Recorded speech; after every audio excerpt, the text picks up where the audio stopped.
تو وہ قاسمی صاحب کا پورا شعر اس طرح ہے کہ شام ہوتے ہی عطا کیوں ڈوبنے لگتا ہے دل، کچھ نہ کچھ ہونے کو ہے اور ناگہاں ہونے کو ہے۔ واہ واہ واہ۔ 3 مختلف انڈین تھنک ٹینکس کی رپورٹس دیکھی ہیں۔ انڈین تھنک ٹینکس یہ کہہ رہے ہیں کہ خدا نخواستہ پاکستان 2030 تک قائم نہیں رہے گا، ٹوٹ جائے گا۔ اور اسی طرح ایک امریکی یونیورسٹی کے پروفیسر جو ہیں ان کا وہ بھی ایک تھنک ٹینک سے ان کا تعلق ہے، انہوں نے تھوڑے 3 سال اور دے دیا۔ انہوں نے کہا نہیں 2030 میں نہیں، یہ 2033 میں ٹوٹے گا۔ اب اس کی کیا وجہ ہے؟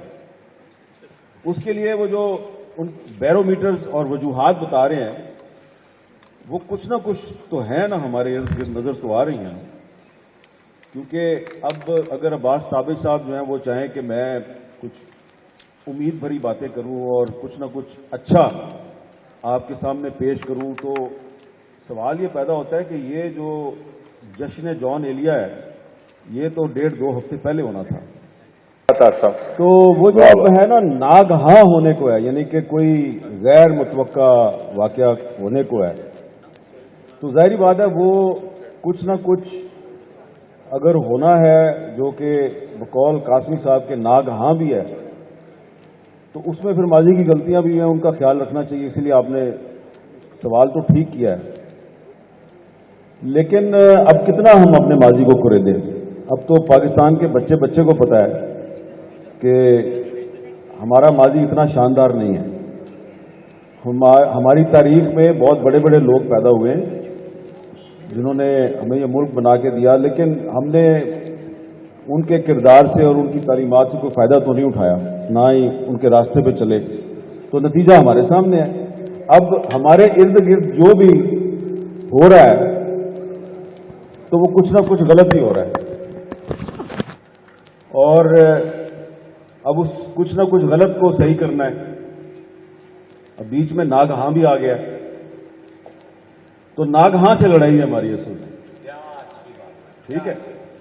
تو ناگہاں جو ہے وہ ایک بہت بڑی رکاوٹ ہے ہماری ترقی کے راستے میں، اور وہ ناگہاں کون ہے؟ وہ جیسا کہ آپ نے خود ہی کہا کہ کیا اس میں کوئی ہمارا کردار ہے؟ وہ ہم خود ہی ہیں۔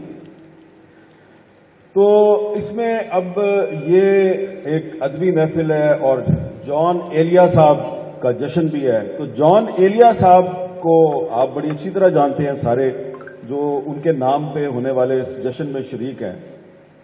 تو جس طرح کے جان ایلیا صاحب تھے، بڑے ہی ایک ذہین آدمی تھے، بڑی اچھی شاعری کرتے تھے، لیکن دیکھنے میں وہ ایسا لگتا تھا کہ تھوڑے سے وہ غیر روایتی انسان ہے۔ میں یہ تو نہیں کہہ رہا کہ اب نارمل ہیں، لیکن ایک غیر روایتی انسان تھے جو سخت گرمی میں بھی کمبل اوڑھ کے کبھی کبھی نکل آتے تھے، اور رات گئے بھی سیاہ چشمہ لگا کے لوگوں کو حیران کر دیتے تھے۔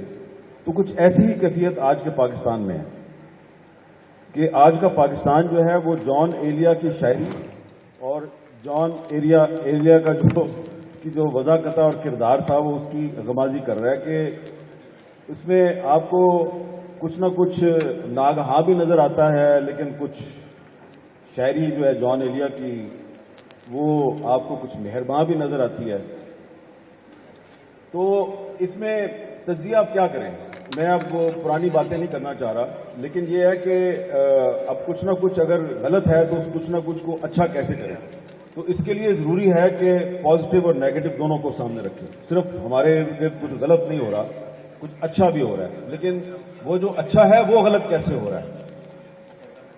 تو مثال کے طور پہ میں اب کیا مثال دوں؟ آپ کو عجیب و غریب مثال دوں گا کہ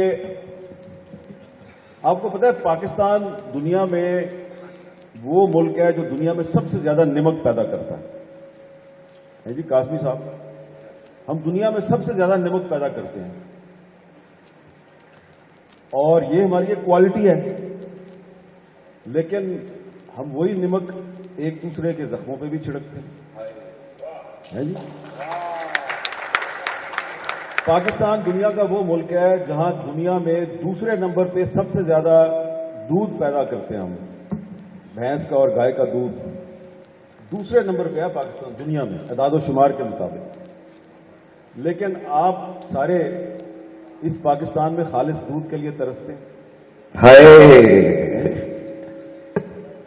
اچھا، پاکستان دنیا کا وہ ملک ہے جہاں بہت سی چیزیں پیدا ہوتی ہیں، لیکن آپ دوسرے نمبر پہ ہیں جو سب سے زیادہ چنے پیدا کرتا ہے۔ چنے کی پیداوار میں پاکستان پوری دنیا میں دوسرے نمبر پہ ہے، لیکن ہم ایک دوسرے کو ناکو چنے چبوا رہے ہوتے ہیں،